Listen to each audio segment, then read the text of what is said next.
Hello and welcome to my YouTube channel knowledge का village. दोस्तों, financial year 2021-22 समाप्त हो चुका है और इनकम टैक्स रिटर्न फाइल करने की लास्ट डेट है 31 जुलाई 2022। अगर आप इस ईयर की इनकम टैक्स रिटर्न फाइल करने जा रहे हैं तो ये वीडियो आपके लिए बहुत ही काम की होने वाली है, क्योंकि इस वीडियो में मैं आपको बताने वाला हूँ कुछ ऐसी बातों के बारे में जो चीज़ें आपको इनकम टैक्स रिटर्न फाइल करने से पहले ध्यान होनी चाहिए, ताकि इनकम टैक्स रिटर्न फाइल करने में कोई मिस्टेक ना हो और इनकम टैक्स डिपार्टमेंट का कोई नोटिस आपके पास ना आए। तो चलिए फिर स्टार्ट करते हैं और जानते हैं ऐसी कौन सी बातें हैं जो हमें आईटीआर फाइल करने से पहले जाननी चाहिए।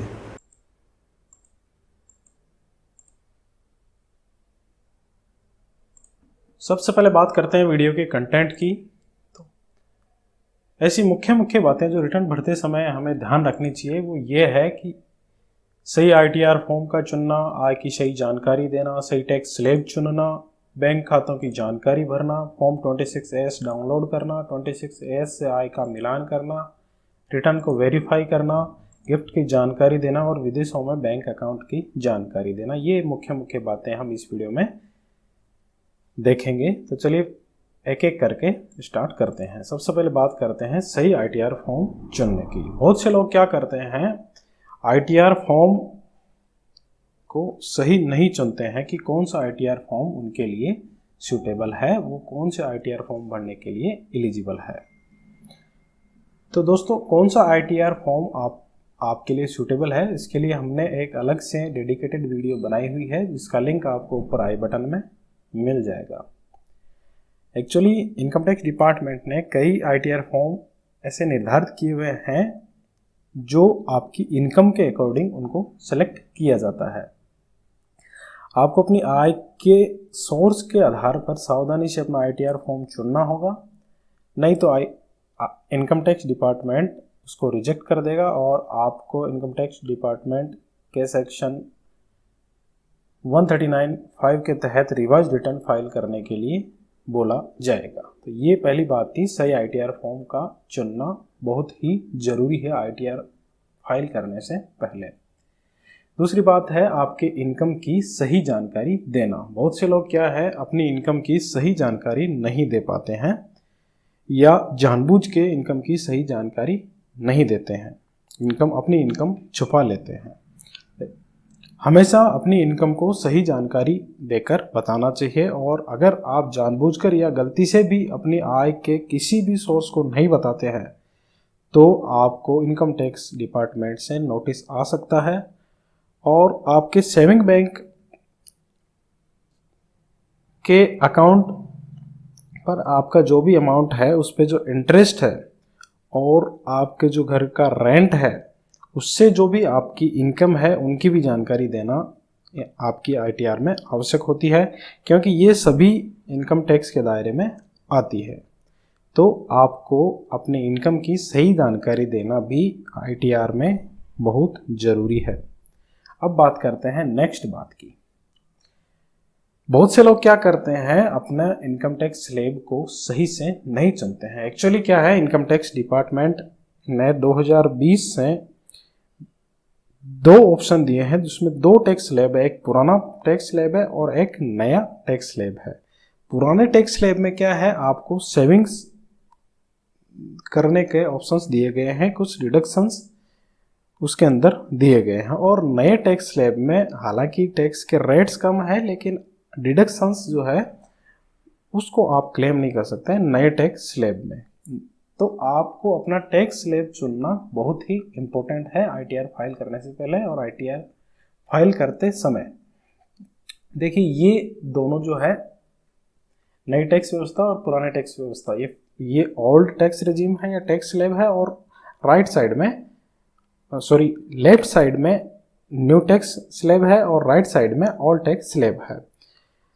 देखिए, नई टैक्स व्यवस्था में क्या है, 2.5 लाख तक, और पुराने टैक्स व्यवस्था में भी 2.5 लाख तक बिल्कुल छूट है। 2.5 से 5 लाख तक नई टैक्स व्यवस्था में 5% इनकम टैक्स लगता है और पुरानी में भी 5 लगता है, और 5 से 7.5 लाख तक नई टैक्स व्यवस्था में 10% टैक्स लगता है, जबकि पुराने टैक्स व्यवस्था में आपकी इनकम पे 20% टैक्स लगता है। 7.5 से 10 लाख तक नई वाली में 15% और पुरानी वाली में 20%। 10 लाख से 12.5 लाख तक नई वाली में 20% और पुरानी वाली में 30%। 12.5 से 15 लाख तक नई वाली में 25% और पुरानी वाली में 30%। और 15 लाख से ज़्यादा अगर आपकी इनकम है तो दोनों टैक्स स्लैब्स में आपको 30% इनकम टैक्स देना होता है। तो अगर आपकी इनकम लगभग 8-10 लाख से ज़्यादा है और आपके पास सेविंग्स नहीं है तो आपको नई टैक्स स्लैब सेलेक्ट करना चाहिए।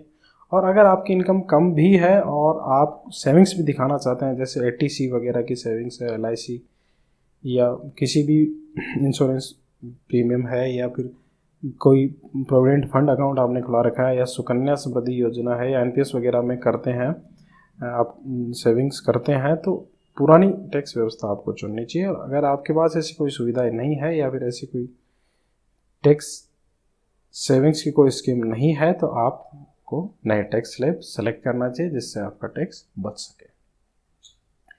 देखिए, बहुत से लोग क्या है अपने बैंक खातों की सही जानकारी नहीं भरते हैं। एक्चुअली जैसे आपके सपोज एक से ज़्यादा बैंक अकाउंट है और आप अपने आईटीआर पोर्टल पे एक ही बैंक अकाउंट की जानकारी देते हैं, तो ये भी इनकम टैक्स डिपार्टमेंट इसको भी गलत मानता है। देखिए, यहाँ लिखा है कि बहुत से लोग अपने सभी बैंक खातों की जानकारी नहीं देते हैं जिससे उन्होंने उस वित्तीय वर्ष में लेन देन किया है। ऐसा करना गलत होता है क्योंकि इनकम टैक्स डिपार्टमेंट ने अपने एक्ट में ये साफ तौर पर मेंशन किया हुआ है कि जितने भी टैक्स पेयर्स है उनको नाम से जितने भी रजिस्टर्ड बैंक अकाउंट है उनकी सबकी जानकारी देना जरूरी है। तो आपको अपने सभी खातों की जानकारी अपने पोर्टल पे रजिस्टर करनी जरूरी है। सभी खातों की जानकारी देना बहुत जरूरी है। फॉर्म 26S डाउनलोड करना। अब देखिए, फॉर्म 26S क्या होता है। एक्चुअली अगर आपकी सैलरी से आपकी इनकम है या किसी और सोर्स से आपकी इनकम है जहां आपका टीडीएस कटता है, यानी कि टैक्स डिडक्शन एट सोर्स, या फिर टीसीएस कटता है, तो टीडीएस और टीसीएस वगैरह की सारी जानकारी आती है फॉर्म 26AS में। अब फॉर्म 26AS कैसे डाउनलोड करें, इसके लिए हमने एक आईटीआर फाइल करने की वीडियो बनाई हुई है, उसमें हमने फॉर्म 26AS भी डाउनलोड किया है जिसका लिंक आपको ऊपर आई बटन में मिल जाएगा। तो फॉर्म 26AS डाउनलोड कर लेना भी एक तरीके से ज़रूरी होता है और सुविधाजनक होता है।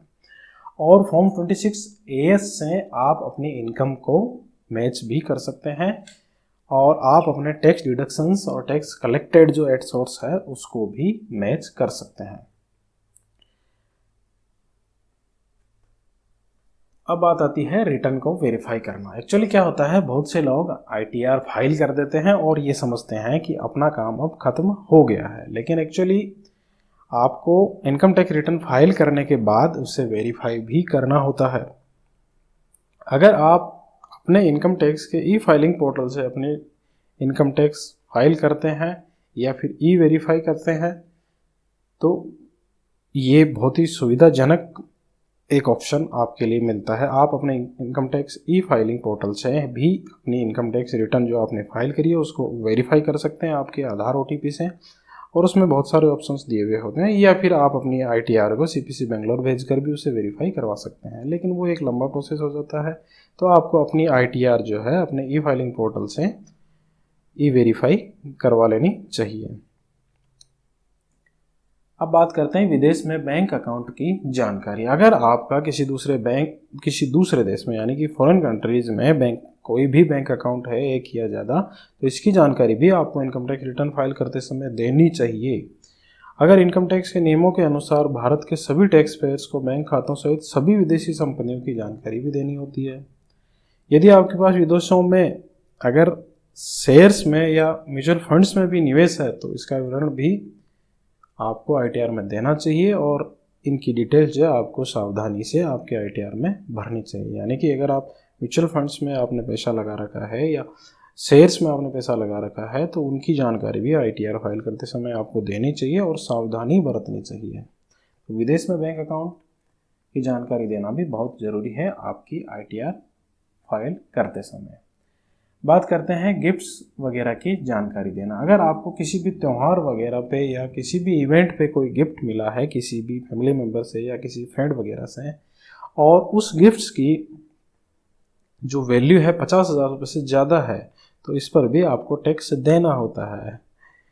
ऐसे में आपको इनकम टैक्स रिटर्न भरते समय गिफ्ट की भी जानकारी देना जरूरी है, क्योंकि ये भी एक इनकम टैक्स के दायरे में आते हैं 50,000 रुपये से ज़्यादा के गिफ्ट। तो उम्मीद है दोस्तों आपको ये वीडियो अच्छी लगी होगी। अगर अच्छी लगी है प्लीज़ लाइक करें, शेयर करें, कमेंट्स करें और हमारे चैनल नॉलेज का विलेज को सब्सक्राइब करना ना भूलें। Thank you.